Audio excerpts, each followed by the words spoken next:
ധർണയിൽ secretariat മാർച്ചിൽ പങ്കെടുത്തുകൊണ്ടിരിക്കുന്ന ഇവിടെ അതിൻ്റെ സംരക്ഷണ സമിതി ഭാരവാഹികൾ അബൂക്കാട്ടിൽ, അതുപോലെ തന്നെ കല്ലൂർ,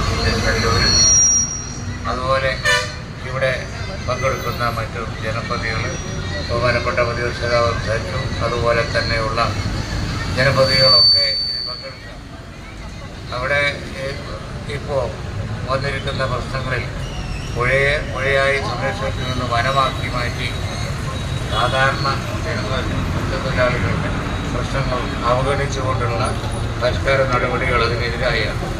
നമുക്കെല്ലാവർക്കും അറിയുന്ന പോലെ മത്സ്യത്തൊഴിലാളികളുടെ പ്രശ്നം എന്ന് പറയുന്നത്, സാധാരണക്കാരുടെ പ്രശ്നം എന്ന് പറയുന്നത് അവഗണിച്ചുകൊണ്ട് ഒരു തരത്തിലുള്ള പരിഷ്കാരങ്ങളും ഈ നാട്ടിൽ നടക്കുകയില്ല. ഇപ്പോൾ കടൽ മണ്ണ് തന്നെ ചെയ്യാനുള്ള ഗവൺമെൻറ്റിൻ്റെ തീരുമാനത്തെ നമ്മളൊക്കെ ഒരുമിച്ച് എതിർക്കുക.